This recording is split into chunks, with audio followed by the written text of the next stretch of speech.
Добар ден, криптоентузијасти, како што ветивме, значи ова е продолжение на видеото за Automated Market Makers, кое што е многу поврзано со ова видео, а ова е видео за криптоарбитраж, односно криптоарбитражно тргување.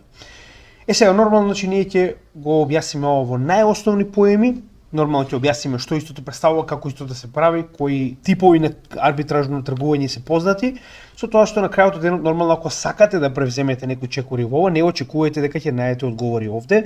Значи сигурно нема сега јас да ви представувам решенија за бот тргување или такво нешто, значи ова е само во основа да објасниме на нашите гледачи да разберат како функционира генерално арбитража. Се разбираме, значи да разберат што е поимот, како функционира и како вие практично правите пари со вакво арбитражно тргување. На крајот од денот пак ќе препорачам, значи нашиот канал не ви кажува што да правите, ова не се финансиски совети, ова е само објаснување како функционира економијата, како функционира криптопазарот и како нели сето тоа практично би ви било појасно вас и поблиску до вас за да разберете од каде сето ова доаѓа, нели, овој профит, овие тргување и сето тоа, значи многу појасно ќе ви стане откако ќе ги изгледате овие видеа.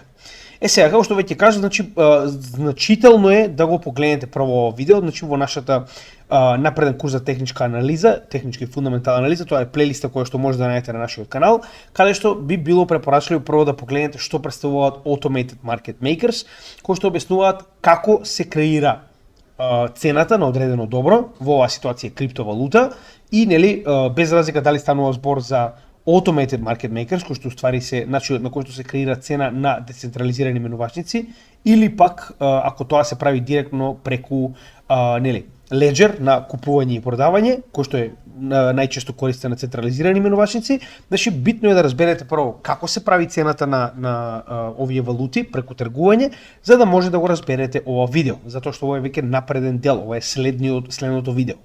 Сега, овде како основен пример, значи јас нели ова го преработив од едно интересно видео кое што навистина многу добро ги има опфатено сите овие термини и наједноставно нели да ги објасниме до вас кога веќе го има направено, зошто да не, значи го крадеме за вас така речено.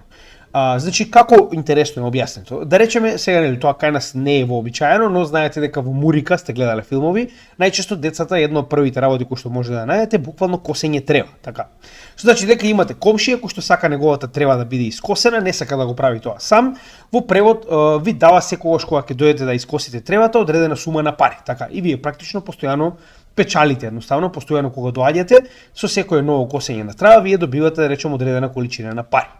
Сега, да речеме дека вие сте станале малку попаметен или малку повозрасен и сега веќе разбирате како функционира основна понуда и побарувачка на пазарот и сваќате дека, да речем, сумата која што вие сте се договориле постојано да земате од комшијата е $30, така.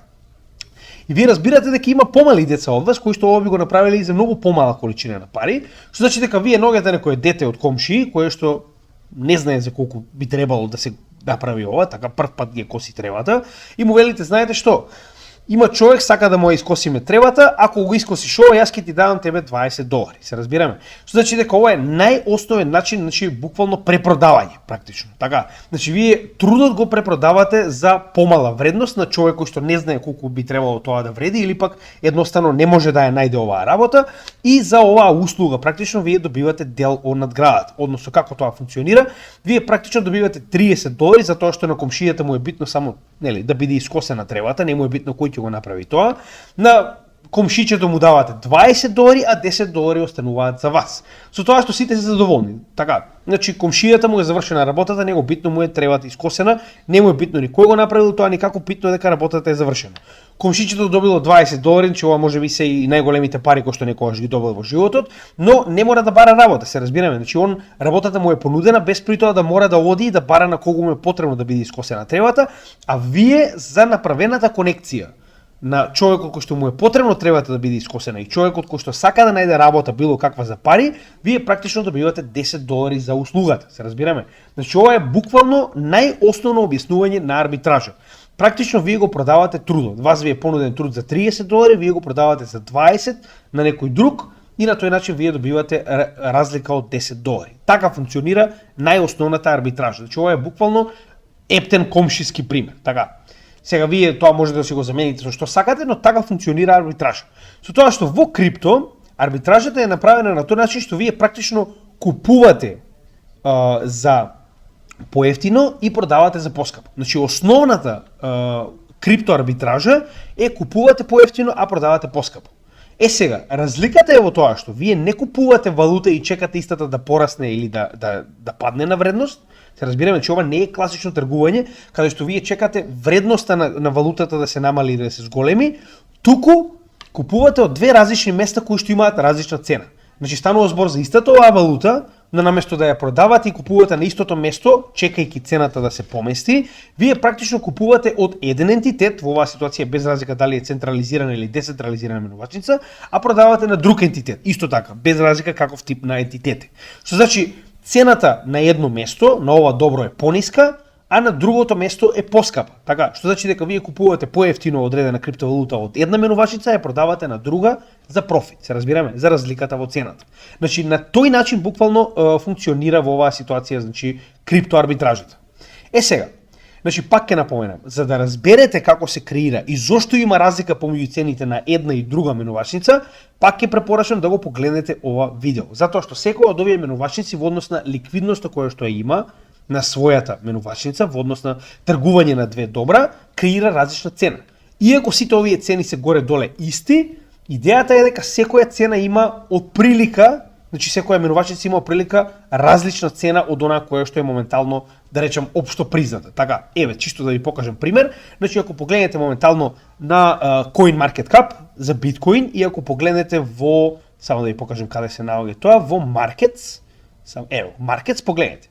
Значи моментално биткоин, гледайте колку различни цени има моментално. На Binance е 21.984, на само да видам каде беа цената, се извинувам. На Binance е 61.000 со 0,27. 61.088, на Coinbase е 61.104, на Bybit е 61.117, на OKX е 61.101. Што вие правите уствари? Вие купувате од Binance еден биткоин за 61.088, ако продавате на Coinbase за 61.104. Што значи дека вие практично сте направили негде околу, како ќе му дое, $16. Така, значи вие сте спечалиле $16 со тоа што сте купиле од Binance, а сте продале на Coinbase. Буквално тоа го правите моментално, се разбираме?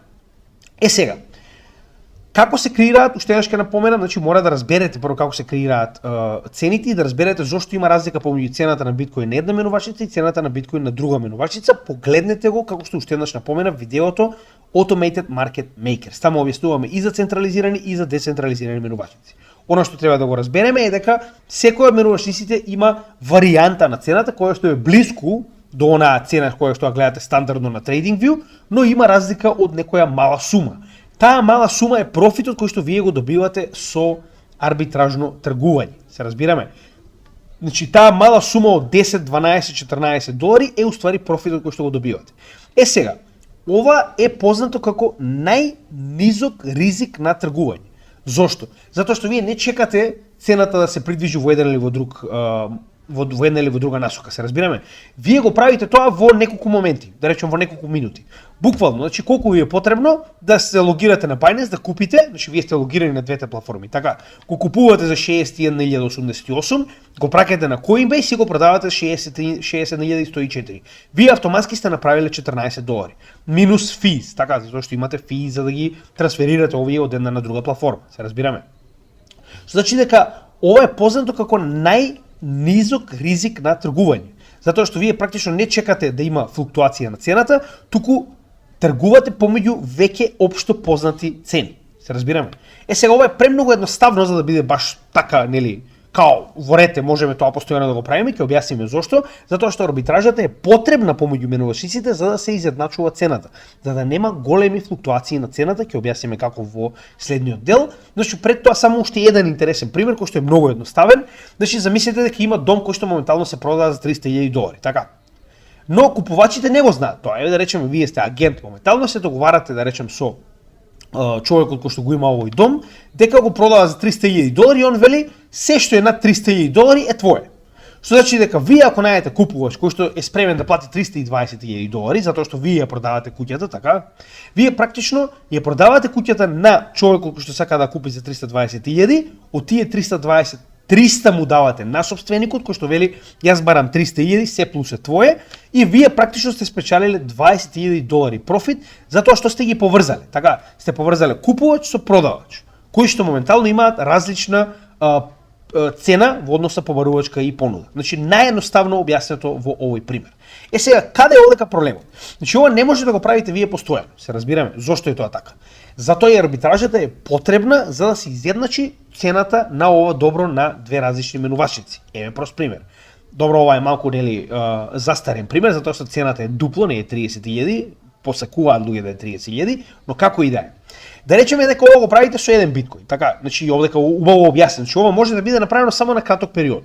Значи во моментот кога навистина цената се уште не, затоа што цената постојано варира, така. Сега што се случува овдека? Моментално цената на Coinbase, како што објаснивме, е 30.000, а на Binance е 30.005. Што значи дека вие купувате еден биткоин на Coinbase, го праќате на Binance и добивате $5 профит, така. Сега каде е овдека проблемот? Колку повеќе биткоин купувате на Coinbase, толку повеќе ги терате луѓето кои што продаваат на Coinbase да продаваат за повисока цена. Се разбираме, затоа што вие постојано купувате, постојано купувате на 30.000 и луѓето едноставно затоа што постојано купувате на 30.000 почнуваат да продаваат над 30.000, затоа што почнуваат да се намалува количината на биткоин и почнуваат луѓето се повеќе и повеќе да зголемуваат цената по кој што може да купите биткоин во Coinbase. Така, и обратно, овдека кога продавате биткоин во Binance, вие колку повеќе продавате биткоин за 30.005, се повеќе и повеќе биткоин се наоѓа во овој пул на Binance и се повеќе и повеќе цената негова се намалува, затоа што имате повеќе биткоин и нормално луѓето почнуваат да така речено купуваат на некој начин за повисока цена. Практично правите обратно движење, се разбираме. Значи на некој начин ја намалувате ликвидноста на биткоин во Coinbase пулот, а ја зголемувате во Binance пулот и на тој начин практично ја изедначувате цената. Односно, ако ова го направите со поголема количина, многу брзо ќе се изедначи цената. Се разбираме? Значи вие само ги користите овие мали периоди на време за мали количини да направите некој минимален профит. Ова не може да го правите сега со 10.000 биткоини, се разбираме. Затоа што веднаш ќе ја промените цената од едниот во другиот пул и нормално значи ќе имаме обратно вртење сега, се разбираме. Значи наједнаш во оваа ситуација цената на биткоин ќе се покачи во овој пул, а овдека ќе се намали. Така. Значи повторно ќе напоменам, вратете се и погледнете ги овие видеа за да ви биде јасно како функционира креирањето на цената во еден пул. Значи, уште еднаш ќе кажам, идејата на арбитражата и зошто е потребна помеѓу менувачниците е за да ја изедначат цената. Значи, вие во моментот кога почнувате да купувате во еден пул за пониска цена, а во друг да продавате за повисока, прашање на време е кога цените ќе се изедначат. Се разбираме? Поради ликвидноста и количината на биткоин која што се наоѓа во овој пул и побарувањето и од едната и од другата страна. Сега, да не забораваме дека во оваа ситуација има уште една интересна работа, а тоа е фи. Значи, вие во исто време треба да платите фи за трансакцијата. И најчесто се случува фи на биткоин да биде некогаш и $20 во однос тоа колку е голема заситеноста на мрежата. Затоа овие ситни работи, ако да речеме вас ви е профит од $5, вас нема да ви се испаќа да направите трансакција, се разбираме? Затоа што вие практично ќе платите повеќе трансакција отколку што ќе добиете профит. И затоа е многу често луѓето прават ботови за ова. Ова е нешто што ќе разговараме на крајот од ова видео. Идејата е дека многу често, затоа и не се користат ваков тип на популарни менувачици, многу често се користат помали менувачици кои што имаат многу повеќе можности за арбитража и кои што имаат многу повеќе парови, пониски трансакциони, физ и така натаму. Идејата е дека значи, ако го правите ова лично како човек е многу тешко, затоа што треба многу време, треба да се фокусирате на многу менувачници, да следите цени на многу менувачници, затоа постојат ботови, значи тоа се компјутерски програми кои што, значи доколку ги поставите соодветно, ги програмирате, истите можат, значи буквално да ги наоѓаат постојано овие разлики, да ги пресметаат физ и да видат дали има профит. И затоа профитот во арбитраж трейдинг не е во илјадници, туку профитот во арбитраж трейдинг најчесто е во некои ситни суми. Но они постојано прават трансакции и на тој начин овие ситни суми се зголемуваат се повеќе и повеќе. Значи тоа е идејата на арбитраж трейдинг. Ќе разговараме малку повеќе за ботови на крајот од ова видео, но пред да отидеме на тој дел, би сакал да објаснам како функционира и тројна арбитража. Значи ова што го објаснуваме до сега е класична двојна арбитража. односно тоа е арбитража во која што имаме само две добра, се разбираме. Тоест две страни, се извинувам. Значи вие имате биткоин кој што го продавате од една и го купувате од една и го продавате на друга страна. Замислете кога сето ова сега на пример ќе воведете три страни. Односно, го имаме доларот и неговата вредност, потоа Uniswap кој што моментално го заменуваме во вредност на долар, Uniswap кој што па потоа се заменува во Ethereum во однос на соодносот помеѓу нив, колку Uniswap треба да замените за колку Ethereum, и Ethereum во долари назад. Како тоа функционира? Сега ќе објасниме. Значи идејата е дека значи овдека мора да ги имаме и цените за да може да разбереме како тоа функционира. Значи да речеме дека моментално еден Uniswap еден Uni токен е $20. Во исто време 90 Uni токени се еднакви на еден Ethereum и $2000 е еден Ethereum. Така, значи потребни ни се трите цени за да разбереме која е разликата помеѓу нив и да видиме дали ќе имаме разлика, дали ќе има практично арбитражна разлика која што може да искористиме за профит.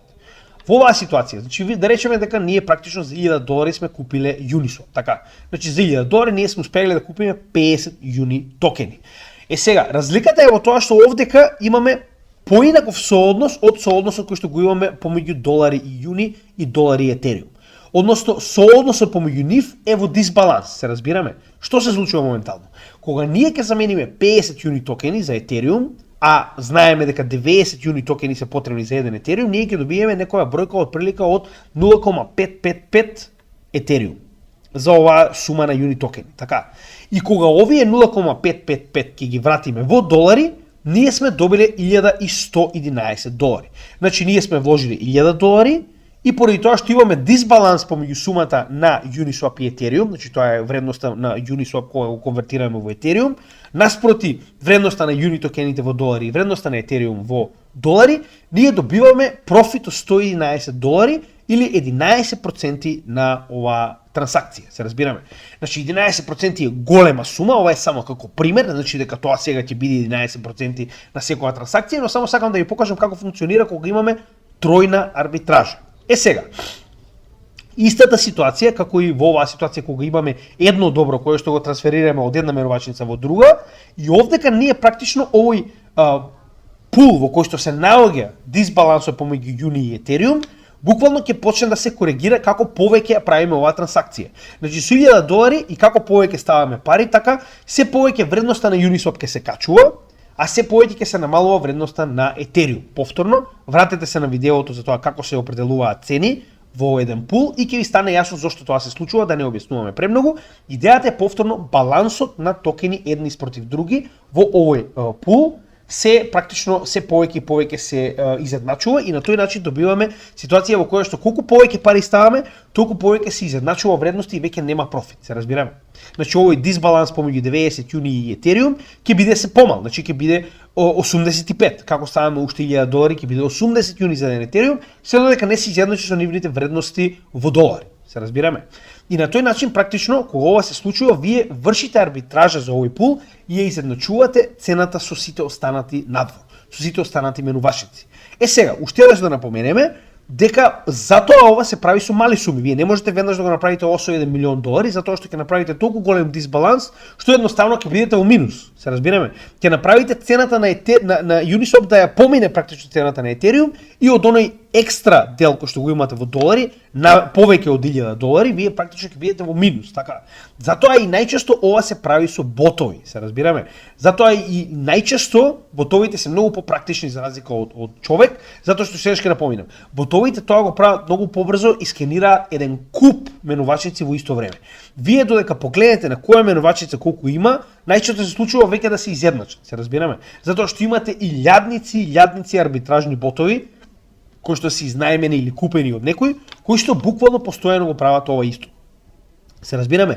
И на тој начин вие практично се наоѓате во ситуација во која што се борите против илјадници ботови, е скоро невозможно тоа да го направите ако сте само човек, се разбираме. И затоа е многу паметно да практично ако веќе сакате тоа да го направите, си купите свој бот или си изнајмите, така речено. И сега тоа на крај ќе го оставиме, само уште една интересна работа, значи арбитражното тргување не е измислено од крипто, значи постои уште многу наназад, така речено уште од како постојат финансиските пазари модерни, каде што најчесто арбитражно тргување кое што сигурно ви е познато е Forex exchange, така, значи тоа е foreign exchange, forex, така се нарекува.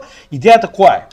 Вие тргувате долар во јен, па од јен во нешто друго, па од тоа во евра, па не знам во што, се разбираме, идејата е практично ги користите оние дисбаланси помеѓу валутите низ целиот свет, со цел од една валута да трансферирате во друга, која што моментално има помала вредност и да добиете поголема количина, па тоа во трета, во четврта, на тој начин практично да направите еден круг, да речем, од сите овие валути и да добиете поголема количина од првото добро.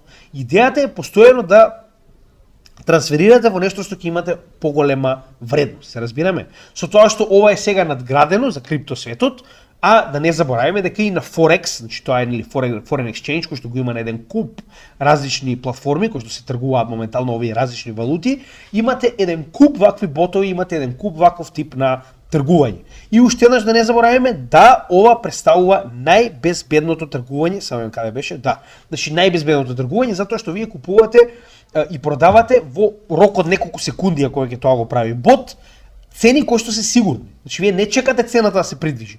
Буквално во исто време купувате и продавате цени кои што се сигурни и кои што се моментално воспоставени на овие менувачници. И нормално за крај мораме да напоменеме, значи иако јас ова не сум го правил, не можам да кажам со сигурност, значи за тоа може да си погледнете некои други видеа, постојат ботови, постојат значи Find Arbitrage бот и ќе најдете еден куп. Сега јас не можам да ви препорачам затоа што не сум го правел ова. Ако ви интересира, значи има многу страни кои што изнајмуваат, кои што едноставно можете така речено да купите или да направите самите себе си ако сте доволно способни да програмирате. Сето тоа е направено така да можете едноставно да програмирате машина да ги наоѓа овие разлики, како што веќе кажавме, во било која валута, не само во биткоин, значи ако отидете на било која друга валута, може да го најдете истото. Еве на пример, нека биде, да не биде Ethereum, ќе најде, еве Tron ќе најдеме, чисто да видите дека на секој од овие валути може да се најде тој момент. Еве да најдеме само како тоа изгледа, само да видам каде е. Еве Markets, погледнете. Значи Tron моментално на Binance е 0,1266, на Upbit е 0,13, така. Да видиме која друга разлика, еве на пример, тоа е доволна разлика, така. Значи вие практично купувате Binance и продавате на Upbit. Но тоа го прави бот за вас. И тоа го прави во секунди и вие добивате минимален профит, но ботот тоа го прави постојано. За најразлични валути, се разбираме, зависи како ќе го програмирате, зависи што ќе му дозволите, но е профитабилно на долг рок затоа што ботот тоа постојано го прави без прекин. Вие само треба да му дадете одредено портфолио на, да речем, стейблкоини, кој што истиот може да ги користи со цел да ги размножува на овој начин со мали количини, но постојано, се разбираме. Значи така функционира арбитража. Се надевам дека научите нешто, нормално како и секогаш, идејата на каналот е да ве едуцираме што повеќе во крипто и во економија, едноставно да научите како се тоа функционира, затоа што ова не е веќе привилегија само на Wall Street. Значи, моја идеја е да ги доближа македонците што повеќе до финансиска слобода и до сознание како функционираат економските пазари, финанси и така натаму. Затоа уште еднаш ќе напоменам, доколку ви се допаѓа ова што го правиме, би ве замолил нормално да ни помогнете да го препорачаме на што повеќе македонци. Идејата на нашиот канал е да едуцираме што повеќе македонци, но за тоа ни треба мала помош од вас. Се што бараме, доколку сте научиле нешто на нашиот канал, да ни помогнете да го препорачате на што повеќе македонци со цел да научат и за финансии, како и за криптотехнологијата и за незиниот потенцијал за профит. Пред да продолжам со стандардниот дел за одјава, значи морам да напоменам уште еднаш дека оваа сабота во 6 часот попладне ќе бидам во Скопскиот парк во градскиот парк во Скопје, кај Даскалот, така да ве чекам. Тоа е веднаш до фудбалската арена. Оние кои што можеби доаѓаат од страна и не знаат каде се наоѓа, значи ќе донесам некоја гајба пиво, се надевам дека ќе дојдете да се видиме, да поразговараме. Значи уште еднаш јас би сакал да запознаам мојата заедница. Проблем е што не сум доволно дома и кога сум сакам да го искористам тоа максимално, така да во овие 3 дена во кои што сум дома, значи одвојувам еден ден за да се сретнам со вас, а во утринските часови на 18 мај ќе биде направена и добротворната акција, која што е втор дел од истата. Значи тоа е во дескрипцијата на нашите видеа. Има блокчейн адреси, тоа беше првиот дел од оваа, да речем, акција во која што многу од луѓето кои што ни праќаа во последните година дена донации за нашата работа. Значи сето тоа го собравме, беа околу 700 евра и ги доставивме до една црковна организација од Велес во прехранбени продукти со цел да помогнеме на, да речем, они помалку среќните дома. А сега ќе правиме втор дел, тоа е оваа апликација Купи ми кафе, која што сите овие кафења, да речем, кои што сте не честеле, ќе ги собереме, тоа е негде околу 500 евра моментално и ќе ги донираме на истата оваа организација во утринските часови на 18 мај. А во меѓувреме, како и секогаш, единствено што бараме од вас е, доколку ви се допаѓа нашата работа, значи ставете лайк, шер, subscribe, со цел да ни помогнете да го прошириме ова, значи не бараме никакви парични надоместоци за ова, не наплаќаме, значи ова е направено за сите македонци, така да помогнете ни да го прошириме до што повеќе од нив. Така да уживајте во нашата работа како и секогаш и се гледаме во следното видео. Поздрав од Крипто Гемиче.